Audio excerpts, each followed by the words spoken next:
Hello friends, मैं राम कुमार आपके अपने यूट्यूब चैनल वेदास एकेडमी पर मैं आपका फिर से एक बार स्वागत करता हूं।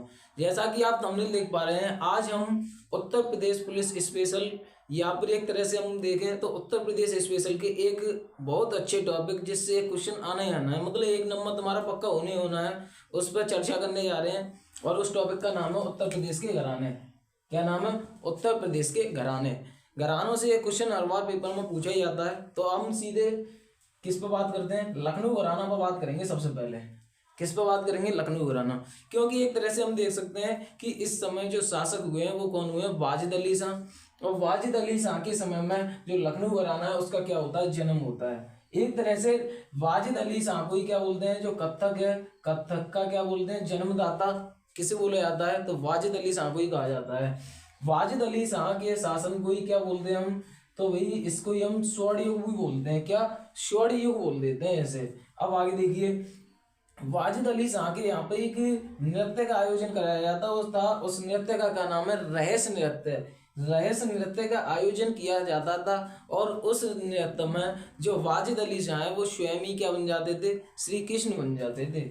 ये लिखा हुआ है, श्री कृष्ण स्वयं वाजिद अली शाह। और वाजिद अली शाह जो ठुमरी होता है, ठुमरी नृत्य, उसकी बंदिशें तैयार करते थे, इसलिए इन्हें क्या बोला जाता था? अख्तर पिया भी कहा जाता था। क्या बोलते थे? अख्तर पिया बोलते थे। इनके दरबार में दो प्रसिद्ध एक तरह से बोल सकते हैं कलाकार रहते थे। एक का नाम मिलता है कौदव सिंह और एक का नाम मिलता है विंडा डेन। जो कौदव सिंह है वो क्या करते हैं? पखावाजक हैं, पखावज वादक हैं एक तरह से। और जो विंडा डेन है वो कथक नृत्य करते हैं। और जो वादिल अली शाह के साथ में खुद जो विंदा डेन था वो भी ढुमरी की क्या करता था? बंदिशें तैयार करता था, इसलिए इसे किस नाम से जाना जाता है? सनद पिया के नाम से जाना जाता है। अब आगे बात करते हैं कि जो लखनऊ घराना है उसमें सितार कौन कौन बजाता था? सितार वादक कौन कौन थे? तो सबसे पहला जो नाम मिलता है बहुत ज्यादा इंपोर्टेंट है, यहाँ से ही क्वेश्चन पूछे जाने वाले हैं। तो ध्रुव तारा जोशी, गुलाम मोहम्मद, नवाब अली। कौन? नवाब अली। ये सब सितार वादक हैं। अब आगे बात करें कि वीणा वादक कौन था लखनऊ घराने में? तो वीणा वादक में एक नाम मिलता है, कौन सा? सादिक अली शाह। क्या मिलता है? सादिक अली शाह क्या उन्हें? वीणा वादक हैं। आगे बात करते हैं हम ख्याली गायकी। तो ख्याली गायकी के एक तरह से सबसे पहले बात करें तो इनके जनक कौन है? तो खुर्शीद अली शाह है एक तरह से। खुर्शीद अली खां। खुर्शीद अली खां को क्या बोला जाता है? ख्याली गायकी का जनक कहा जाता है। और ख्याली गायकी से जो प्रसिद्ध कलाकार हैं वो कौन कौन से हैं? गुलाम हुसैन है, रहमान भाई है और छज्जू खां। कौन कौन है? गुलाम हुसैन, रहमान भाई और छज्जू खां। अब हम बात करेंगे किसके बारे में? पखावज वादक। तो एक पखावज वादक तो तुमने यहाँ पे ही पढ़ लिए, कौन है? कौदव सिंह। कौन है? कौदव सिंह। पख से याद करो, पंख जिनके क्या होते हैं? पंख होते हैं। तो भाई कौदव से याद करो, कौआ। कौआ का पंख है वो क्या करेगा? उड़ जाएगा। अब सेकंड बात करें पंडित सखा राम, तो पंडित भी कौआ के सखा बन के क्या हो जाएंगे? उड़ जाएंगे। तो ऐसे करके याद कर लो, पंडित सखाराम भी क्या है? पखावज वादक है। अयोध्या प्रसाद, तो अयोध्या में कौन है भैया? राम है। और राम क्या है? एक दूसरे के सखा है। सखा किसके साथ में उड़ेगा भाई? कौवा के साथ में उड़ेगा। तो ऐसे करके तीनों को एक साथ कनेक्ट कर लेना है। कौदव सिंह, पंडित सखाराम, अयोध्या प्रसाद, ये तीनों के तीनों क्या है भैया? पखावज वादक है। कौन है? पखावज वादक। पखावज क्या है? तो पखावज भाई एक बजाने का यंत्र है। ठीक है। अब आगे बात करेंगे भाई कथक नृत्य। कथक नृत्य को कौन कौन से कलाकार करते हैं लखनऊ घराना के अंदर? तो लखनऊ घराना में 4 लोग करते हैं। सबसे पहले जो लोग हैं वो कौन है? बिरजू महाराज। बहुत ज्यादा इंपोर्टेंट क्वेश्चन है, बिरजू महाराज किससे संबंधित हैं? तो लखनऊ घराना से हैं। और कौन से नृत्य से हैं? तो कथक नृत्य से हैं। ठीक है।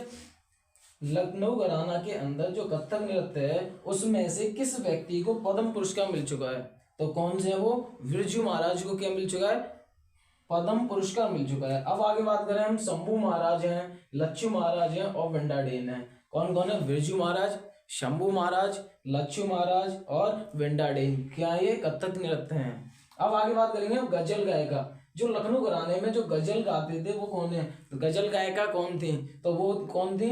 बेगम अख्तर। अब हमने बात की कौन से घराने की? एक तरह से लखनऊ घराना। अब लखनऊ घराने के बाद अगले घराने की बात करते हैं। ठीक है, चलते हैं अब आगे। तो अब हम देखेंगे कौन से घराने के बारे में, बनारस घराना के बारे में। कौन सा घराना भैया? बनारस घराना। तो सबसे पहली बात करते हैं कि बनारस घराना प्रसिद्ध किसके लिए है। तो बनारस घराना किसके लिए प्रसिद्ध था? तो ठुमरी गायकी के लिए प्रसिद्ध है भाई बनारस घराना। किसके लिए? ठुमरी गायकी के लिए प्रसिद्ध है। अब बोले कि जो ठुमरी गायकी है, गायकी बोले संगीत, तो एक तरह से बनारस घराने में संगीत का पितामह कौन था, जो संगीत की स्टार्टिंग की, वो कौन था? तो वो कौन है भैया? जयदेव सिंह संगीत शास्त्र के पितामह हैं। अगर बात करें हम आगे कि ध्रुपद दामर गायक, एक तरह से गायक के बहुत सारे तरीके हैं, तो उनमें से कौन सा है ये? ध्रुपद दामर गायक एक तरह से शैली है ये, एक तरह से। तो ये कौन सी शैली है? ध्रुपद दामर गायक कौन कौन गाते थे? तो भाई राजन साजन मिश्र गाते थे, छन्नू मिश्र गाते थे और ज्वाला प्रसाद गाते थे। एक तरह से ऐसे करके ध्रुपद दामर एक तरह से सेम से वर्ड देख रहे हैं, जैसे राजन साजन। अब आप यहाँ से मैं हिंदी का टॉपिक कनेक्ट करना चाहूँ तो राजन साजन में कौन सा समास होगा? तो द्वंद्व समास होगा एक तरह से। तो राजन साजन ध्रुपद दामर तो सेम हो गए एक तरह से। तो तुम पता लगा लोगे कौन से गायकी से है, तो ध्रुपद दामर गायकी से है। छन्नू मिश्र, वही मिश्र से मिश्र कनेक्ट कर लो एक तरह से। छन्नू साजन मिश्र, छन्नू मिश्र, ज्वाला प्रसाद मिश्र, ध्रुपद दामर। अब आगे बात करते हैं किसकी? टप्पा गायकी। अगली जो टप्पा गायकी आती है, टप्पा गायकी से कौन कौन सी महिलाएं संबंधित थी? तो वो एक थी चित्राबाई और एक थी रसूलन बाई। चित्राबाई और रसूलन बाई एक तरह से ऐसे कर लो कि जो रसूलन बाई हैं वो चित्र बनाकर सबको क्या कर देती थी? टप्पा मार देती थी। ऐसे याद कर लो, जो रसूलन बाई हैं वो चित्र बना के क्या कर देती हैं? टप्पा मार देती हैं एक तरह से। तो ऐसे करके याद हो जाएगा टप्पा गायकी के कौन कौन से हैं? चित्राबाई और रसूलन बाई। अब आगे बात करते हैं किसकी? तबला वादक। किसकी? तबला वादक। कि तबला कौन कौन बताता था? तो तबला भैया कैसे बनाना चाहिए? समान धुन पर बजाना चाहिए। कैसे? एक तार धुन होनी चाहिए, समान धुन। समान धुन से क्या हो जाएगा? समता प्रसाद मिश्र समान। कंठे महाराज, किशन महाराज।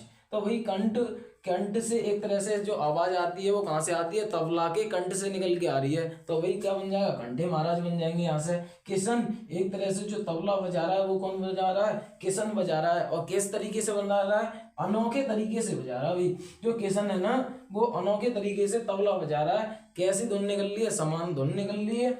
और जो धुन निकलती है वो कहाँ से निकलती है? तबले के कंठ से निकलती है। तो इस प्रकार याद कर लोगे कि तबला वादक के कौन कौन से व्यक्ति हैं। समान धुन निकल रही है समता प्रसाद, कंठ से आवाज निकल रही है कंठे प्रसाद महाराज या कंठे महाराज। तबला कौन बजा रहा है? किशन बजा रहा है। एक तरह से किस तरीके से बजा रहा है? तो अनोखे तरीके से बजा रहा है। अब आगे बात करते हैं सितार वादक। सितार को कौन कौन बताएगा? तो भाई पंडित रविशंकर और मुश्ताक अली। ये तो तुम नाम याद कर ही सकते हो। पंडित रविशंकर और मुश्ताक अली क्या बजाते हैं भैया? तो सितार बजाते हैं एक तरह से। अब आगे चलते हैं शहनाई वादक। शहनाई कौन कौन बनाता है? तो शहनाई से सिर्फ और सिर्फ एक ही व्यक्ति है, इसे आदम आराम से याद कर लोगे, उस्ताद बिस्मिल्लाह खां। उस्ताद बिस्मिल्लाह खां क्या बजा रहे हैं? शहनाई वादक हैं। अब आगे बात करते हैं कथक नृत्य की। किसकी बात करते हैं? कथक नृत्य। कथक नृत्य को कौन कौन करते हैं? तो अलकनंदा, सितारा देवी और जयकरण मिश्र। कौन कौन है? अलकनंदा, सितारा देवी और जयकरण मिश्र। ये तीनों क्या है? बनारस घराने से संबंधित हैं। अब चलते हैं आगे अगले घराने की ओर। तो अब हम बात करेंगे कौन से घराने में?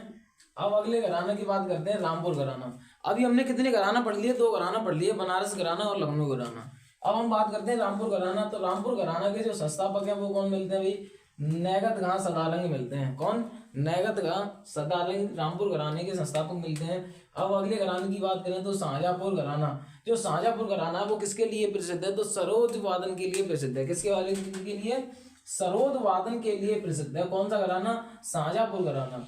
अब तक इनसे देखें तो इनसे क्वेश्चन पूछे ही नहीं गए हैं, इसलिए इनको ज्यादा डिफाइन नहीं किया तुम्हारे लिए, ठीक है। अब आगे बात चलते हैं कौन से पर? आगरा घराना। वो भाई बहुत ज्यादा इंपॉर्टेंट घराना है आगरा घराना। आगरा घराने की जो उत्पत्ति के बारे में बात करें तो जो उत्पत्ति की है वो किसने की है? सुजान खां ने की है उत्पत्ति। मतलब जो स्टार्टिंग हुई आगरा घराने की वो किसने की? उत्पत्ति सुजान खां ने की। सुजान खां कौन थे? तो अकबर के समकालीन राजा रहे हैं, ठीक है, वो है एक तरह से सुजान खां, मतलब एक तरह से कलाकार रहे हैं सुजान खां। अगर बात करें कि आगरा घराने के संस्थापक या फिर स्थापना किसने की आगरा घराने की? तो भाई अलग अलग बुक अलग अलग अपना अपना वो मानती हैं। जैसे हम बात करते हैं श्याम रंग और सरस रंग, ये एक बुक ने ये माना है और दूसरी बुक मांगती है ये कि अलकदास और मलूकदास, मतलब दोनों अपने अलग अलग मांगते हैं तुमसे। अगर तुम्हें ऑप्शन में ये वाला मिल जाए तो ये लगा के आना है, और ये वाला मिल जाए तो ये लगा के आना है। मिलेगा ऑप्शन में एक ही, या तो श्याम रंग सरस रंग, या फिर कौन सा मिलेगा, अलकदास या मलूकदास। ऐसे भी याद कर सकते हो, जो श्याम है श्याम रंग या फिर सरस रंग, तो ये शाम की एक तरह से उच्चारण हो गई। और आगरा के पास क्या पड़ता है, मथुरा, तो मथुरा में कौन रहते हैं भैया, श्याम रहते हैं। तो ऐसे करके समझ लो। और श्याम कैसे थे, अलग बजाते ही आ जाते थे, और एकदम कैसे थे, मलूक थे एक तरह से। तो ऐसे याद कर लो कि क्या बन जाएंगे, आगरा घराने के संस्थापक बन जाएंगे। आगरा घराने में ही तुम्हें पता है एक तरह से कव्वाली वगैरह भी की जाती है, इसलिए इसे क्या बोलते हैं, कव्वाल बच्चा घराना भी कहते हैं। क्या कहते हैं, कव्वाल बच्चा घराना कहते हैं किसे, आगरा को। अब आगे बात करते हैं सर्वश्रेष्ठ गायक। सबसे अच्छा जो गायक था आगरा घराने के अंदर वो कौन था, तो उस्ताद फैयाज खां। उस्ताद फैयाज खां सबसे अच्छे क्या है, एक तरह से गायक हैं, इसलिए इन्हें किसकी उपाधि दी गई है, पैरम पिया की उपाधि दी गई है। किसकी, पैरम पिया की। सनद पिया किसे कहा जाता था, कमेंट करके बताना है तुम्हें, सनद पिया किसे कहा जाता था। अब आगे देखते हैं कि संगीतकार, इस समय में संगीतकार कौन कौन हुए हैं। तो संगीतकार की बात करें तो उस्ताद विलायत हुसैन। उस्ताद विलायत हुसैन ने क्या गाए, गाने गाए हैं, संगीत किया है। तो ये ने क्या बोलते हैं, प्राण पिया भी बोलते हैं एक तरह से। पुरोहित, पुरोहित एक तरह से इनका नाम मिलता है घोड़ीदास। अब पंडित विशंबर देन और दीपाली नाग। अब इन्हें याद करने के लिए एक तरह से कनेक्ट करने चाहो तो ऐसे कर लो, जो दीपाली नाग है ना, वो क्या उगल्ला भैया, तो वो उगल्ला विष, दिसंबर से याद रखो विष, दीपाली नाग विष उगल्ला था। और वहां पे कौन आते हैं, पुरोहित आते हैं, और दूध पिला के विष को क्या कर देते हैं भैया, विलय कर देते हैं उसका, दूध का, दूध में विलय कर देते हैं किसका, विष का। तो ऐसे करके याद रख दो, दीपाली नाग से दीपाली नाग, विष से विशंबर हो जाएगा, पुरोहित से पुरोहित, विलय से क्या हो जाएगा, विलायत हुसैन। अब चलते हैं, जो कि लास्ट एक तरह से क्या है, घराना रह गया है, अब उसकी तरफ हम देखते हैं। तो हम चलते हैं किसकी तरफ, किराना घराना की तरफ। किराना घराना एक तरह से किधर की साइड पड़ता है, तो ये मुजफ्फरनगर में एक तरह से प्रचलित है। कौन सा घराना, किराना घराना। किराना घराना किसके लिए प्रसिद्ध है, तो ख्याल गायकी के लिए प्रसिद्ध है। अभी मैंने तुम्हें लखनऊ घराने के अंदर बताया था कि ख्याल गायकी के जो पितामह है वो कौन है भैया, तो वो है खुर्शीद अली खां। खुर्शीद अली खां। खुर्शीद अली खां को क्या बोला जाता है भाई, ख्याल गायकी का पितामह कहा जाता है। ख्याल गायकी के एक तरह से मैंने ये भी बताया गायक कौन कौन थे, रहमान बाई मिलती हैं एक तरह से, गुलाम हुसैन है, कब पर वो है कहाँ पर, लखनऊ घराने में है वो, रहमान बाई है, छज्जू कहाँ है, गुलाम हुसैन है। ये क्या है, ख्याल गायकी के एक तरह से संगीतकार है, गायक है। अब बात करते हैं किराना घराना। किराना घराने के जो संस्थापक हैं वो कौन कौन थे, तो भैया अब्दुल करीम खां किराना घराने के संस्थापक हैं। ये सोच लो, जो किराना की दुकान है ना वो किनकी है, अब्दुल करीम की दुकान है वो।